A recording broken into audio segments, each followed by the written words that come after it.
So, right, I've started it off. I've got YouTube streaming on the second screen down here so I can see when it appears. Should appear in a minute.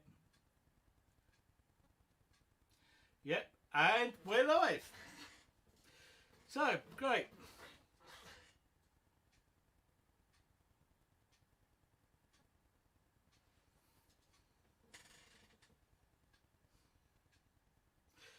So, okay, so hello everybody, welcome. Tonight I have a very special guest who's probably one of the best known exponents of analog synthesis in the UK. He's been working at this for some time. It's had a long distinguished career, and please welcome Ian Boddy.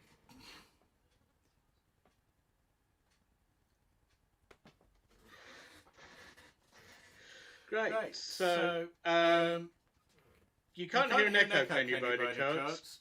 You're good. That's fine here. So, Ian, nice to have you on Synthnatter. And it's really, I've heard your new album. It's really nice and great to hear.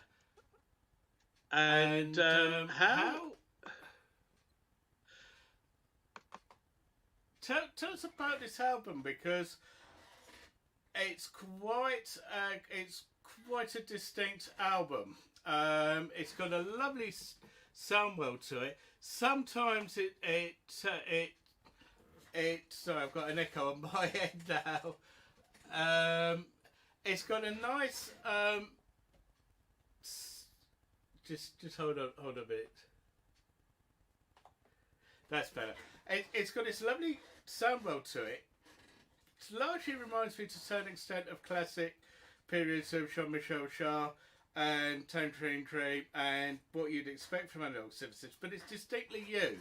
You've clearly not plagiarised anybody, which a lot of people trying to do analog synthesis unfortunately end up doing to a certain extent. It's very, very distinctly you. Tell me more about how this come to be, of what you're aiming for in this album. Yeah.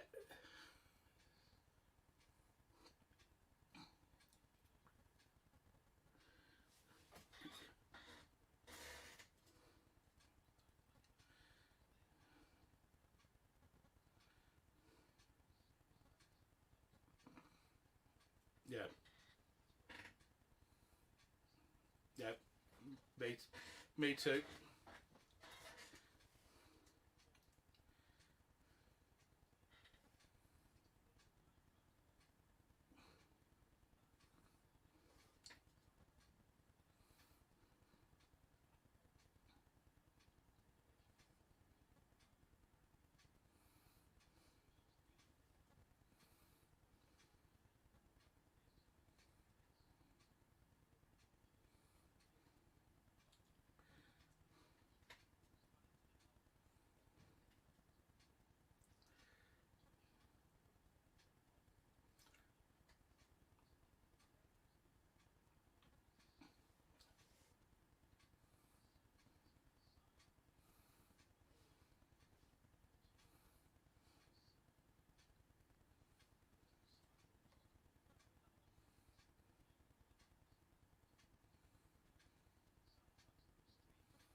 Mm.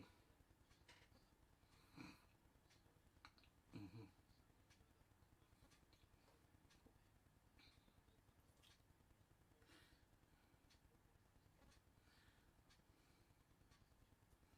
Yeah.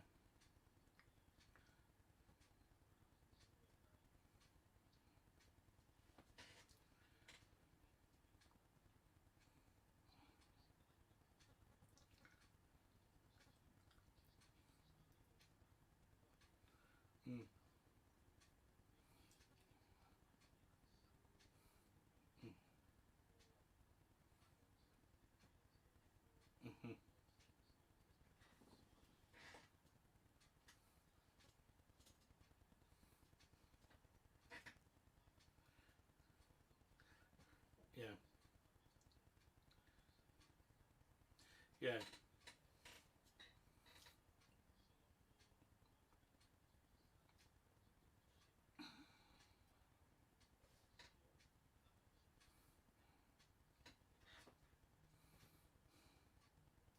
Yeah. Yeah.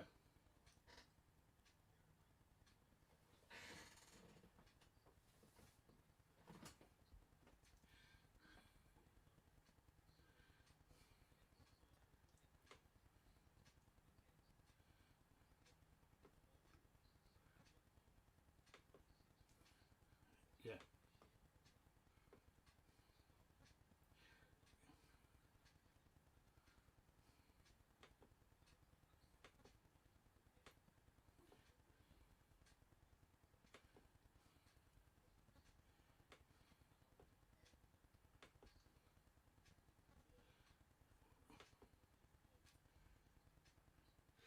Yeah.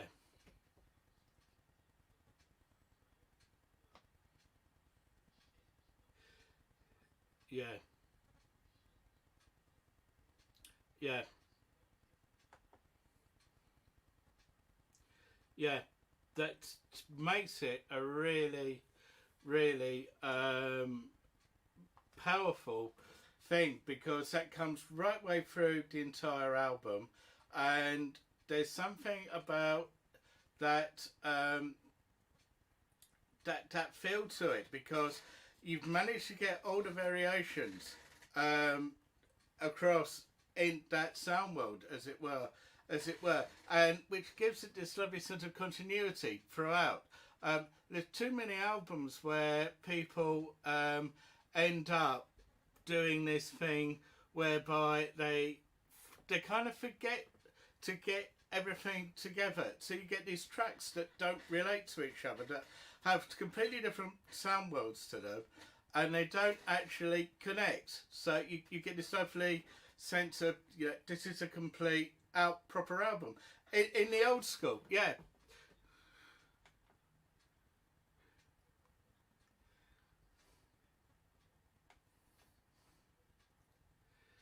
Yeah. Yeah. Yeah.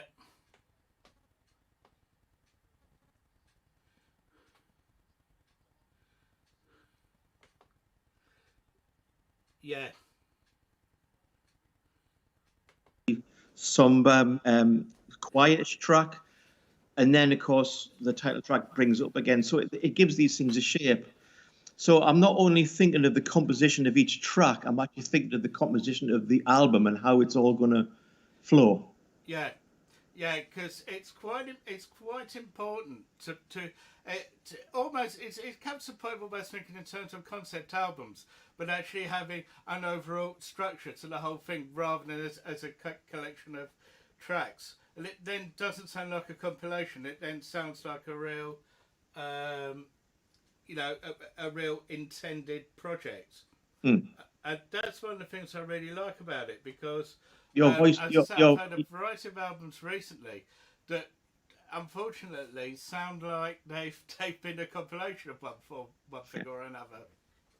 Well, even when I work on compilations, obviously at some point in time we might talk about the Tone Signs albums, but even those, which are compilations, I still try to get a musical flow. There still has to be it's still nice to have a musical flow rather than just a random set of tracks. But that's just something that I've learned, I guess, with experience over the years, how to curate these things.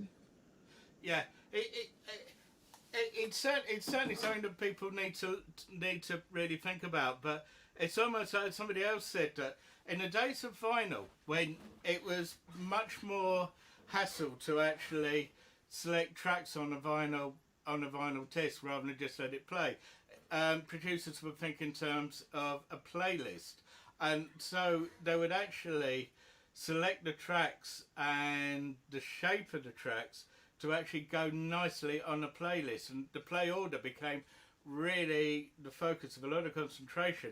And that's a nice thing I like about your album, because what we've just discussed, if you just turn it on and let it play, it moves beautifully from one piece to the next. And so, as I say, sounds like an intended project rather than just simply a group of tracks put together. How much did you use the matriarch then on the album? Oh, it's all over the album. The main, it's I love the matriarch. The color scheme is a bit strange, certainly the original one, but it's a very hands-on synth. It's what you see is what you get. You can't store sounds; you just have to program the sounds there. But that stuff for me, that's fine. It's got patch points, so I nearly always have patch cables, and I can patch the modulator into it.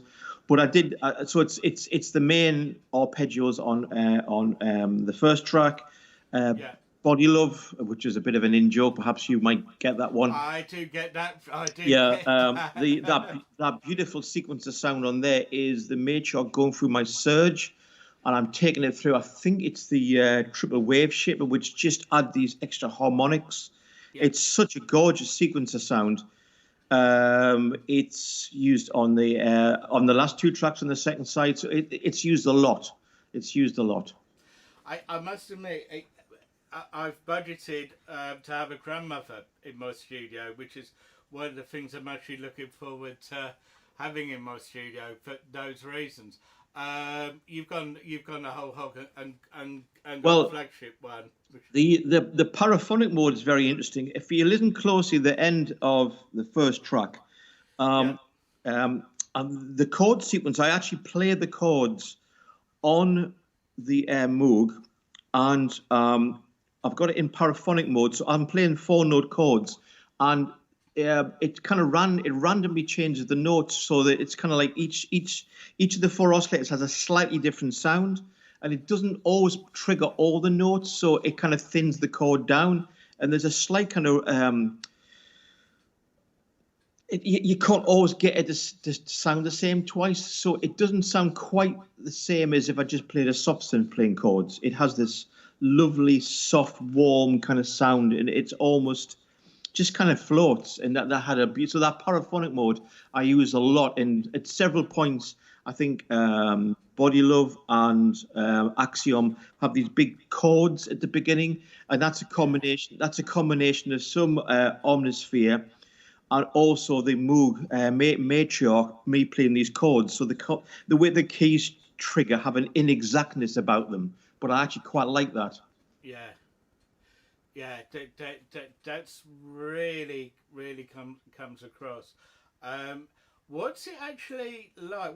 How's the matriarch on its own to actually play? I love the concept of it, because I've looked at buying a grandmother, and the matriarch is obviously several stages further. It's in true stereo for starters, and you've got some more modules in there. How do you like the keyboard feel? Do you like it as an instrument? It's fine, but it's fine. But the most important thing is polyphonic. I mean, it's not true polyphonic; it's paraphonic. Yeah. So you can play 4 different pitched notes, but they all share the same single filter in VCA. That's what paraphonic means. Yeah. But you can play chords, and as I said, it has the way the paraphonic thing works is different to what you do with normal chords. It's you can get it to cycle around the notes. I do have my Roland System 100M, one of the old 184 polyphonic keyboards, and that's got this thing where I can actually cycle around the voices in different ways, and I can play 4 notes. And if I set up my 100M, I can actually create 4-note polyphony on that. I can even do it on my Surge as well. But I can get the way, so like it'll if you play 4 notes in a row, sometimes the voices will go voice 1, voice 2, voice 3, voice 4, back to voice 1. Yeah. But other times you can get it. It'll play a voice 1, and when you play a second note, it'll randomly select one of the other ones, so you get these different voicings, as it were. And it's just a really interesting effect, and it's quite difficult to pin down. It's a subtle thing, but I think it does. It's one of those things sometimes in a track. There's subtleties in there that the who has ever bought the album will never know what the technical things are. They'll just know it sounds nice. So it's not important that they know how it works, but the technical thing, this is what it's doing. It just adds a little bit of extra interest to the sounds. And so if you can stretch to a matriarch, I would always say do so if polyphony is important to you. I'm gonna see if I can in the new year. The Matrix group will do 3-note polyphony, but it has a second hidden VCA in the Matrix group, which means to say you can get a really nice effect with it. It will play much more like a polyphonic synth, so it won't necessarily do the voices in the order that they think that it'll do. So you actually have a button whereby you can change the order of priority of notes as how it will go voice 1, voice 2, or voice 3. The other thing is, and I'm sure you've done this on the matriarch, what also makes that great fun is, as you say, if you have the oscillator set differently, it will sound much more like you're playing 3 notes on 3 synths. Yeah. 4 synths if you've got that. And that's always great for creating a much, much bigger sound. And that's really an effect to really use at times. It can make a fairly boring 3-note triad suddenly sound like half an orchestra. The only thing I wish the matriarch would do is when you're playing the arpeggiator, I wish you had the paraphonic voicing modes on the arpeggiator, but you can't. The arpeggiator will only play the first oscillator unless you switch it across to play all voices playing the same note. It'd be great if the arpeggiator could actually cycle through the voices, but I haven't found a way of doing that. Maybe might be a software update at some point in time, but that would be a lovely thing to do. That's the great thing with modern analog synths is firmware updates. I get sick of them. Really? Yeah, I've got a Mini Moog. It's never had an update. Sounds great. I've got a VCS3. It's never had an update. 100. Sometimes I have whole days of just updating gear, and it'd be nice just not to have to think about these things. Just use it as it is, and don't have to worry about updates. So I know it's just a part of modern day life, updates, but sometimes it does me head in. I can see where you're coming from. What's made a difference for me, particularly with the Matrix brute, is on the last update they included a nice little feature whereby you can make your own LFO shapes and you can actually shape them on the Matrix board itself, and that's such a cool thing. I can do so much with that. Yeah. And for a free update. Well, yeah, I mean it's fair enough, but some days it's just like it's not so bad in sense, but every time my iPhone gets an update, I'm like, and there's never anything particularly that I desperately need in my life. Yeah, it's one of these. Yeah, it can go. It's one of these things. It's the whole album. It's great the way it comes across. Yeah, Buddy Love. I did get the joke with that. I do remember the Klaus Schulze album. Yeah, which I had about 30 years ago. Which allegedly that was a soundtrack to a porn film. I don't know if there's actually any truth in that. No, it was a soundtrack to. Well, it was called an art porn film, so it was more of an artistic thing. It was was it a Danish director, Lasse Braun? I'm not quite something like that. And but the music's great. So the music's great, and it's also amused me. And people have said over the years, Body Lover, and then I just thought, what the hell? I'll call this track, and some people are going to get the joke, and some people aren't. I mean, it probably depends on your age or how far you're into research in Berlin school. If I had £1 for every time I've had to spell my surname and say it's 2 Ds rather than one, I'd be quite a rich man by now. But oh dear. Yeah. Carlson, looking further aside, both of us have had Berlin School as a major influence. It started with me in 1984.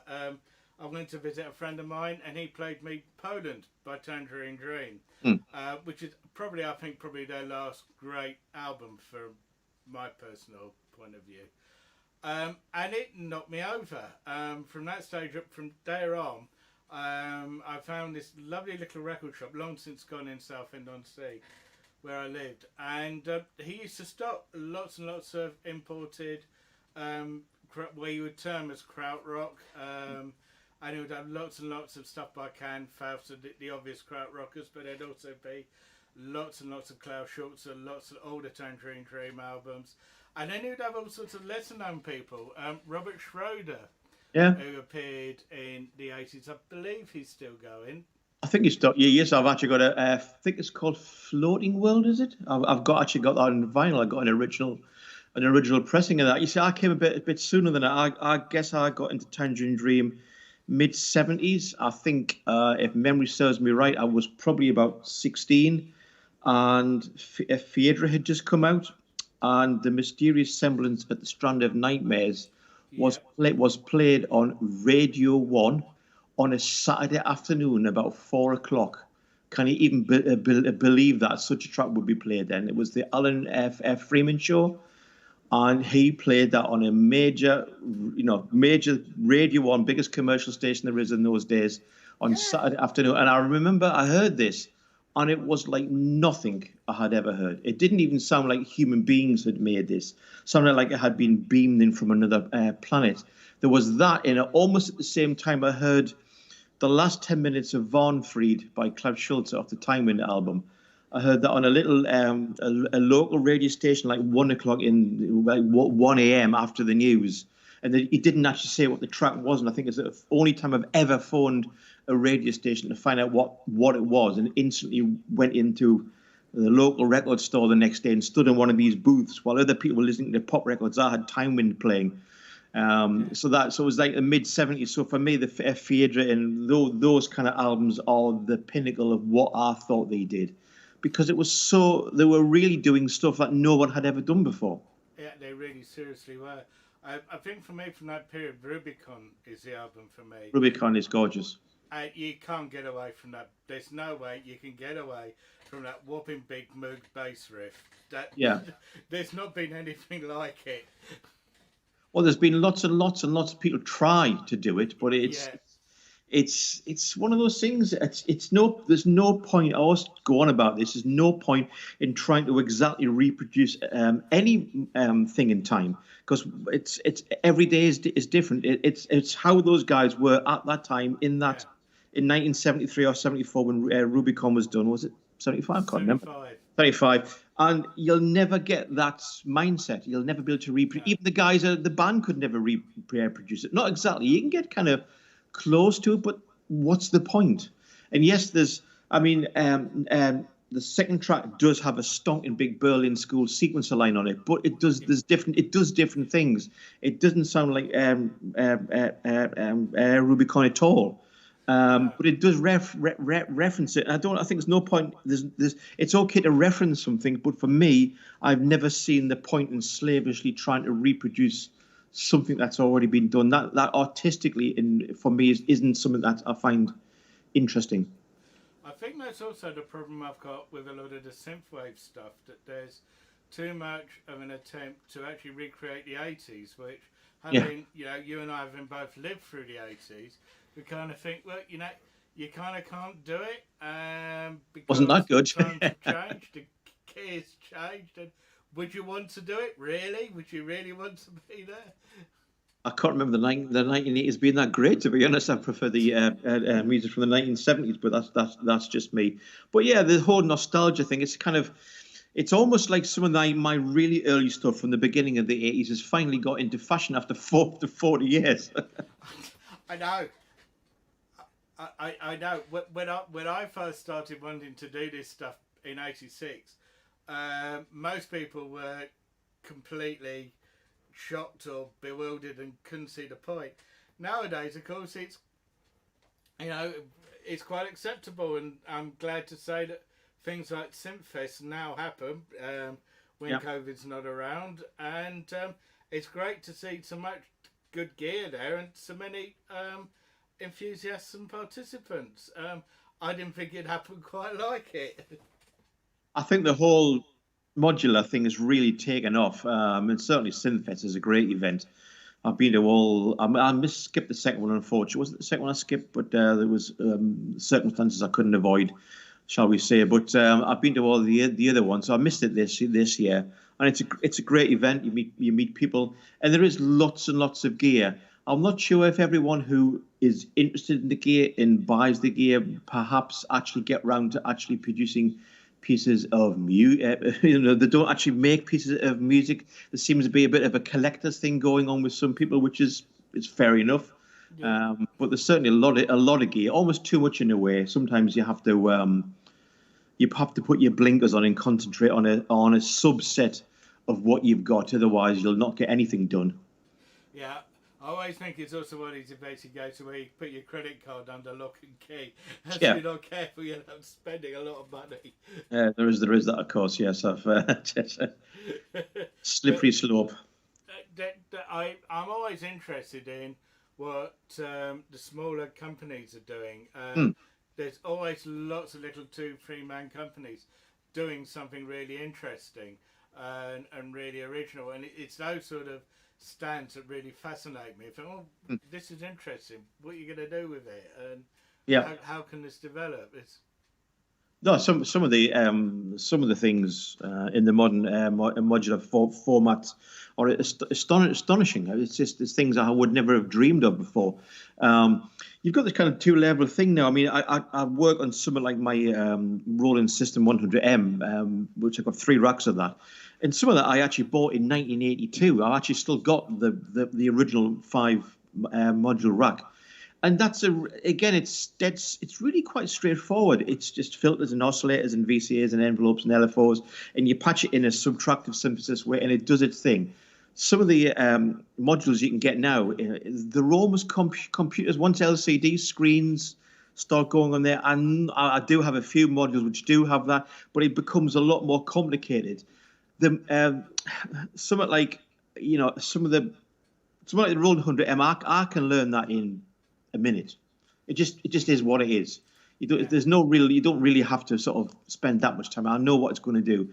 But some of the more complex of the new modern, it does take away some of the instantaneous gratification, I suppose, and you have to knuckle down and work with these things because they are very complicated. And I am concerned sometimes that people, and there's nothing wrong with that as long as you're prepared to put in the time. I'm a little concerned sometimes people buy these things and they're not cheap, and after a week it's like, oh, I don't like this, I'll buy something else, and then I'll buy something else, and I'll buy something else, and they never actually create any compositions. They never actually get anything done. It just becomes a continuous collection of modules to put in the rack and move the modules around. And I have to say, I know somebody like this on Twitter. In fact, I know a few people like this on Twitter, and they're forever buying and selling stuff, and they're forever buying the latest module whenever it comes up, but they never spend time to actually get into it and see what it can really do and what it can really bring to your setup. More to the point, how you can use it in your music. It's great having loads and loads of new sounds, but it all comes down to how you're going to use this. It's same as when I was painting. You can have loads and loads of tubes of paint which can mix up to all sorts of interesting colours, but how are you going to use them? Are you going to use them? Well, I guess the painting, I used to do art as well. If you got like loads of oil paints and loads of watercolour paints and loads of pastels, you wouldn't necessarily use them all at once. No. Sometimes it's actually quite good to say, well, I'm not going to use the watercolours and pastels and pens, and I'm just going to use my oil paints today. And sometimes I do that. I've obviously have amassed a lot of equipment over the years, and that's great. But sometimes I will actually restrict myself to a sound palette that are particularly that a composition or a project that I'm working on, and I'll say I'm only going to use this subset of sounds because it allows you to focus in more. And otherwise you can. And a lot of the soft synths, they've got like 10,000 presets. I'm not going to go through 10,000 presets. It would take a month. So. But it's all horses for courses. Some people like these things, and some people don't. Yeah, it's quite true. Back to your album again, Icon, which is another really strong track that jumped up out of me. Really, really good track. What was the thinking behind this, or what was the feel behind this? That track and also the second track on the first side. Those two started life as a live track. Remember live concerts, folks? God, yes. So yeah, I played a couple of concerts. So this would have been in the autumn of last year, over 12 months ago now. I did a concert in Holland at a festival, E-Live over there, and I also did a concert at the Awakenings Festival in the UK. And I often try tracks out live first. And I had Icon in a very rough form.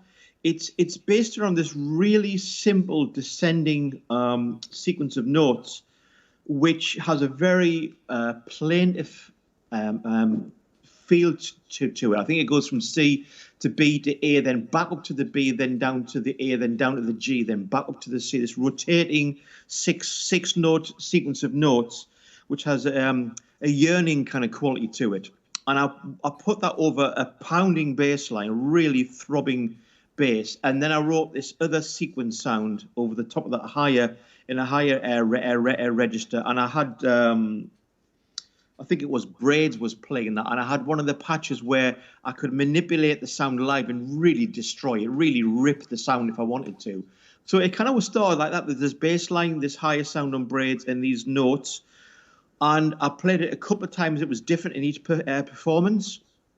And then when I started working on Axiom, the album, I went back to these two tracks and basically did a studio version where I refined it. Maybe sometimes live, when you play live, the track is quite longer. It's a shorter version because sometimes you can play longer live and it's okay live, but when you listen in a home environment, it's too long. So it's more compact, but I still left that really crazy end where it goes right the way down to just the braid sequence. And at the very end, I rip the waveform so it just becomes like a clangorous noise. And then, of course, that fades out and then the falling follows. So it started as a live track. When live gigs ever start again, and hopefully soon. Yeah, me too. Is that something you would do live again? Because I can imagine, as you said, it started as a live track, and I can imagine it working really well as a live track.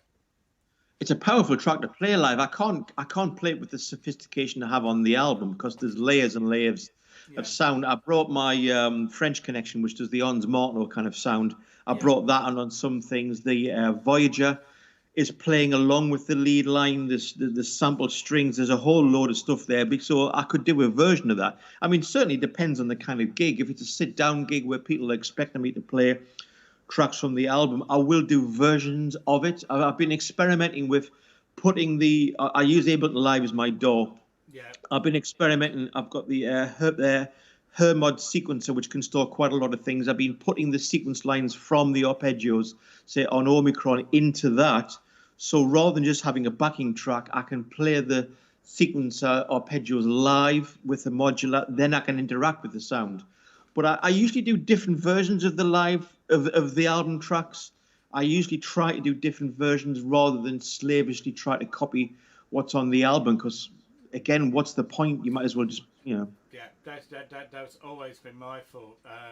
There's really no point in trying to do what you do on an album, and it's outside of something like a classical concert where the whole uniqueness of actually hearing all those instruments acoustically, which makes it worthwhile. But for anybody else, there is really no point in doing what you do on the CD. Do take it further or in a different direction, because then you're getting something more. You're getting something more than what you've already bought. Yeah. I mean, it's I'm not a mainstream pop band who have to go on these huge world tours and play the songs exactly like they are on the album again and again and again over hundreds of gigs. That would do my head in. I couldn't. Not only does it do everybody, and I'm sure it does everybody's head in, because musicians are not born as robots. They're not born to just simply turn out the same thing over and over again. They're really not. And I do wonder if there's any real point. The great thing about people like Led Zeppelin was that they wouldn't do that. They would reinterpret their famous songs and do them differently and put different things in. And that was the whole point of going to the gig, because you're going to get something else. Yeah, yeah. And that's why they were so bootlegged so much, because they could do so many different versions of the same thing.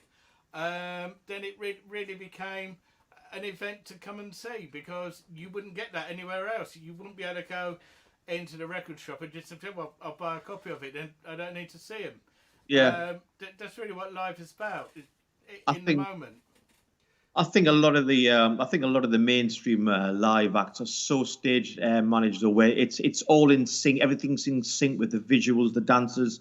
Yeah. That there's not a lot of room for maneuver. I mean, if you're in the middle of a Madonna concert, or whatever, she can't just decide to do a 7-minute extended version of a 3-minute song, because it's going to throw everything out.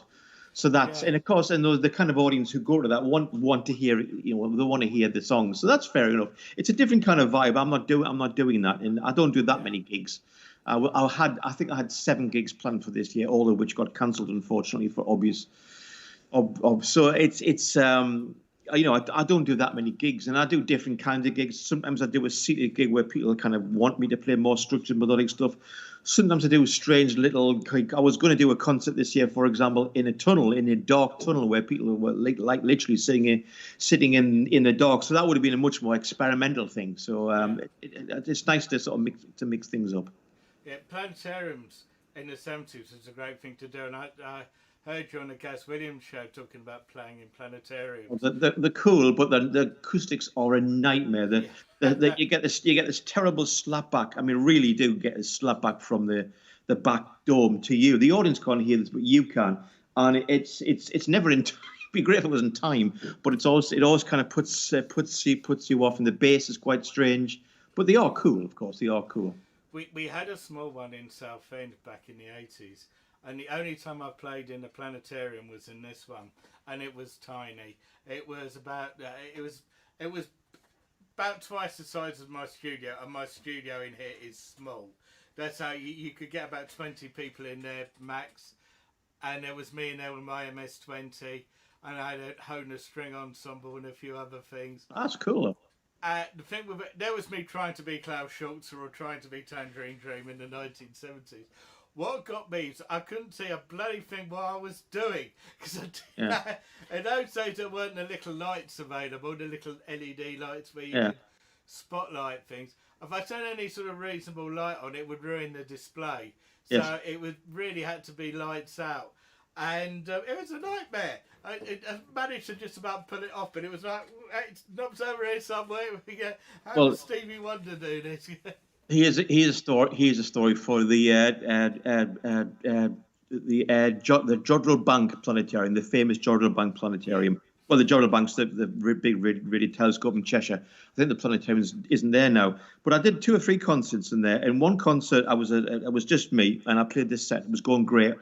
And I was literally getting to the end of the whole set, and these huge chords, big choirs and strings, la na, boom. There was a power cut, and everything went up. All the sound went off, all the lights went off, complete dark. And the only thing I could think of doing was going. I just laugh.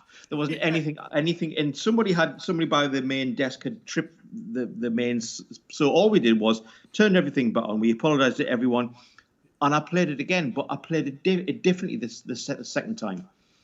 But that was quite shocking. Everything completely, because you couldn't hardly see the hand in front of your face. I think the only light was the red exit light. Everything else completely dark. So that was, It's a shame they demolished that. I've been to Jodrell Bank a couple of times, but when I was there, they by then got rid of the planetarium, and it was such a shame because several other electronic people used to play there. I know Redshift with Mark Shreve played up there once. Yeah, obviously, I know Mark Shreve, so yes, Redshift played. I think I played it maybe once or twice.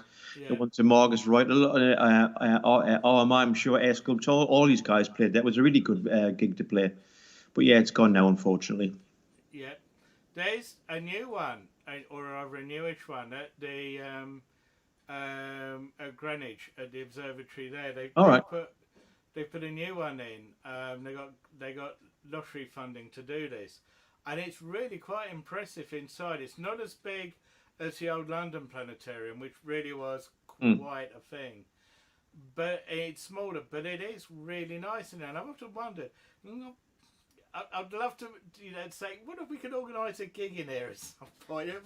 Who have I got to ask to see? I'm sure if you're prepared to pay for the rent of the space for the day, at the end of the day, if you're prepared to pay for the rent for the day of a space like that, you can do. But it's a case of whether you're obviously going to get your money back from the number of ticket sales. You've got to have the money in the first place to do it if it's in London. Expensive. Yeah, God knows how much they want to do it, but it's one of these things I have to ask about sometime when all this COVID business has gone away and they've got a vaccine, which is probably going to be the best way of going forward with it. But I think it is. I'm sure the vaccine will help. I mean, I think eventually COVID will become a little bit like flu. It'll be there. It's never going to go away completely. Every autumn, people who are a bit susceptible will get a vaccine. They might get a joint vaccine or two vaccines for flu and that. And unfortunately, some people will be ill, but it will settle down eventually. It's just going to take a while, so we all have to be patient, unfortunately. Yep, that's right. We've done some gigs from the garage, live streaming. Have you done any? No, I've been trying to work on live streaming. This is why I'm not in my studio tonight. I did prepare this, so if anybody wants to see my studio, it's where's the picture gone out? It's there you are. I'm in my studio now. There we go. so I'm in an old house where I do have my studio is a long way from the router, which comes in from the front street, of course, the cable from the front street. And even though I've got Ethernet, I've used these things you plug into the mains. I keep getting these dropouts, and I'm experimenting tonight by having my Ethernet in the dining room with my nice vintage or our vintage Pi black box record player there, and it's working great. So I'm going to have to get a nice little man coming at some point in time and install an extremely long Ethernet cable throughout the house so I can actually do this. And I'm experimenting. I want to do it right. I've seen a lot of people do streaming where it's on Facebook and stuff, and it doesn't look that great. And I've noticed now, of course, Bandcamp. Hurrah for Bandcamp! Bandcamp are now doing ticketed live streaming. So I'm experimenting with more than one. I mean, I need more than one camera. I'm going to get one of these little Blackmagic R10 boxes where I can switch cameras. It's going to happen. But it takes a bit of time for me to get these things right. So I won't promise anything at this point in time, but I'm sure I'll get something going at some point in time. Yeah, it'd be good to see. On the subject of modulars and computers and stuff, have you looked, because I know you use Ableton, same as me, have you looked at using Max in Ableton, Max for Live or Max MSP on its own or Reactor 6? Well, I've used Reactor over the years, although I don't use it as much as I used to. There's only so many hours in the day, and I'll use some of the preset Max devices, but I simply don't have the time to get into working out how to do Max. There's some very clever folk out there who it's as natural to them as using the modular gear is to me. Some people will say, I don't know how you do all that, and then they go away and do things in Max. So it's I just don't have time. It's not going to happen. I've tried to look at it, and like anything, you have to invest a considerable amount of time to get good at these things, and so you should. It's complicated stuff, and you can do some very sophisticated things, but it's not going to happen because I just know I haven't got the time. Yeah, I've got a fair way into it, and that's largely because I had a commission years ago now from a university to do a piece for a live organist and to do an electronic accompaniment with it, and they wanted something. What they wanted to do was to expand the consideration of a pipe organ outside of religious music and outside of that sort of thing. Then we said, what else can be done with the instrument? And so now I got this commission to do this piece for organ and for some live electronics. I said, well, can you put these things together? Yes, you can. I did say to me, people like Klaus Schulze have actually done some of this in the past, in the 70s. But yeah. Anyway, those aside, I got into Max because I had to develop a synth engine specifically to work with an organ. So I had to take the plunge and created a synth engine with all these different oscillators. And because I was creating really spectralist type stuff, i.e. lots and lots, it's all about harmonics. Of course, I couldn't really do this with a big modular. For one thing, and it's great how modular's taken off, but if you think back to 2012, although it was there, it was nothing like it is now. No. And so I took the plunge and I got into Max, and yeah, it came off, and it is a very, very flexible and very, very interesting tool. There's similarities with modular, but it's not the same. Yeah. No, it's just not. I know I've looked at it, and I just don't have the time, and I'm producing, the music and working, and I'm using modular a lot more at the minute, and I've got interesting concepts and ideas and concepts I want to do, and that's where I'm focusing my attention. Another thing I'd like to ask you about is your music outside of modular sounds and outside of analog synthesis, because on your YouTube page is a great piece called One Day. All right, yeah. It works around piano sounds and a few much more subtle things. I've actually downloaded the video, if I could play people this, because I think it's as much a visual piece as it's an audio piece. Yeah. This is a really great piece. And what was the inspiration behind this? Because again, this is quite different. It's off the album As Above, So Below, which I think I did about 3 or 4 years ago. And I have different ideas. I've been doing music, as you mentioned, for 40 years, and I certainly couldn't do the same for 40 years. I would get bored. And I'm always looking. I like to look at different kinds of music. I like to combine different things. I like to ask questions. What would happen if I combine this with that? What would happen if I work with this musician? There's always interesting to combine things. And a piano is one of the purest of instruments to compose with, and sometimes I do compose on piano sounds. And One Day it's just a composition. I mean, there's Mellotron sounds in there. There's a Moog bass. I think it comes at the end of As Above, So Below, and again, it was a way of bookending the beginning of the album, which starts with a version of a Bach piece where I've slowed it right down. And it started this kind of wind kind of sound, like a spacey wind kind of howling sound. And One Day fades back into that. So again, I'm thinking of shapes of the album, and it was just a little composition. And it wasn't a modular piece. I can't remember, but I don't think there's any modular on there. But there are things like strings and some synth sounds in the background. Probably a Moog bass underpinning the bass notes of the piano. It's really lovely. I'd like to play this now. All right. Here we go.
Lovely piece. Thank you. Really is a very, very lovely piece. Where did the visuals come from? Was that something you were involved with? Nigel Mulaney. Nigel did those for me. He's a good friend of mine, and we worked together on various albums and concerts. And he did the visuals. He's very adept and clever at doing those kind of things. Yeah, it's really quite beautiful the way that come together. You do gig with him. Yep. Does he do music in your tour? Does he do live visuals as well? Not so much live visuals, no. We've done a few concerts, but we're normally too busy. We're normally too busy working with the gear on stage to actually do any live visuals. So sometimes we obviously rely on the venue. We did a nice one in Liverpool. In fact, I think we played in Liverpool twice, and the guy there did some nice lighting effects while we do a thing. Too busy twiddling the knobs on the modulars to do live video as well. Well, there are lots of people working on doing software for video synthesizers that can generate visuals live in the same way that you would generate audio with an audio synthesizer. So yeah. I'd be interested to see how this will pan out. It's not something I can do. I can't do video. I can do stills, but video for me is it's a code. It never goes that well. But it'd be the sort of thing that in the future I would be interested in collaborating with somebody that could do that sort of thing. I think if we can get the two together, that could have real interesting possibilities. It's interesting visuals, because the visuals are great live, and sometimes they can be very effective. Sometimes I wonder whether the visuals have got that much to do with whatever's being played on stage. Sometimes they seem to be a little bit like visuals are doing their own thing, performers are doing their own thing. I did a concert at Holland last year at a festival, and they had some visuals going which were great. And the guy said, actually, I could do something for you. And I said, no, the way I had my gear set up, I had the thing where I bore the resonant guard, I had the modular down here, I had the Moog over here. I wanted it to be lit nicely, and I wanted people to actually see what I was doing on stage. Was what I was physically doing, was the performance. Yeah. And sometimes the visuals, you then don't look at the performer. And so it's a balance. I'm not saying there's wrong or there's right. There's just different ways of looking at it. Sometimes it's actually physically nice to concentrate on the performer. Otherwise, the visuals can take over, and the performer's kind of off to one side. And if the kind of performer who kind of hides behind the keyboards and doesn't do much, that's fine. I kind of like moving around a bit, so it's kind of nice. Sometimes I like people just to see what I'm doing, I guess. So it varies, though. It varies. Yeah. I've often wondered. I've partly wondered about this because when I got back into electronic music in the last decade in the 00s, soft synths and laptops were all the rage, and it's largely because that's all there was unless you had the money to buy vintage gear. And everybody was so encroached in being behind their laptop and pushing a few keys on the laptop that I could kind of see there was space there to have some sort of visual thing going on, because there was so little they were doing, or appeared to be doing. But with playing synths, I like to see people see what I'm actually doing and actually see what key I'm pressing, what knob I'm turning. Yeah. And one thing and another. So yeah, I can see your point. I think if it's done well, it could be quite interesting. Oh yes. Well, I mean, most things if they're done well are good, but that's the trick, doing it well. But you know, it's as I said, there's no right and there's no wrong. And some venues and concerts I played, I have had visuals, and other ones I haven't. It just depends. That's fair comment. Speaking of doing things well, production tracks. You've also done a huge number of production tracks. Are they old modular based? Oh no. It just I've done mostly for DeWolf, but for the companies as well. Yeah. It's production tracks of music that gets used. It often gets used in the background, so TV, films, documentaries. Yeah. It's often in the background, so a voiceover can go on. They tend to ask me for. They'll pick a subject, so the obvious one, for example, space, or the sea, or wildlife, and I've got to do 10, 15, 20 tracks with that subject matter in mind. So I use a lot more soft synths for that, because I have to work quite fast.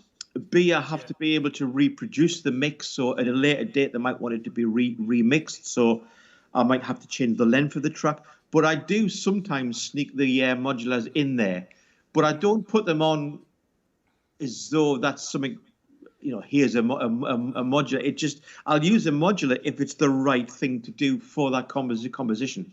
Yeah. I won't do it for the sake of using a modular. It has to be right, because those are very short compositions, 2.5 minutes long, 3 minutes long. They have to have an ending as well. So I mainly work with soft synths when I'm working with production music. Yeah. I tend to work with my hardware synths and just simply either store the presets, and if I can't store the sounds that I've created with the MS-20, what I'll do is go around and take a picture of it on my phone. I never do that. Well, if I'm going to use any of the modular gear, of course, I have to record the sound. You obviously got to record the sound, so it's in the DAW, and then I edit it. And often I'll do 2 or 3 takes and take the best bits. And yes, I do use it sometimes, but primarily it's soft synths for that kind of work. Yeah. Are you still doing lots of production work? Not as much as I used to. I think I think this is not just me who's found this. One of the main reasons you do production for is it earns quite a good income. It's a good way of getting an income, and you get a royalty, of course, on work you've already done. So that after a while, once you get a catalogue of work, that's a steady flow of income. And then I've got the luxury of being able to do more experimental stuff.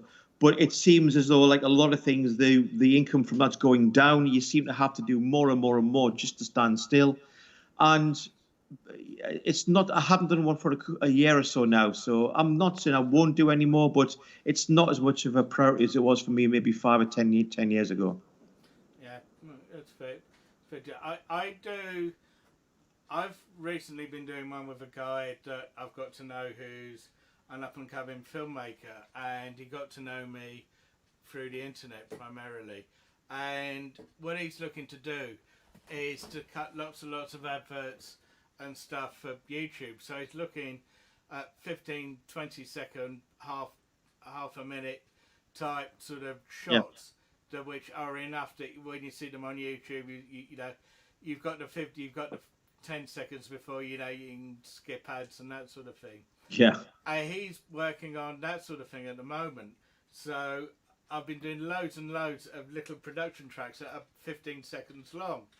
And it's actually quite interesting because it's actually really hard to do. You've got a set time in which you've got to do something, and the company, you have to have a lot of compositional discipline to pull it off and make it not sound rushed and make it not sound like it's being cut out of something. It's quite an interesting challenge. Yes, it is.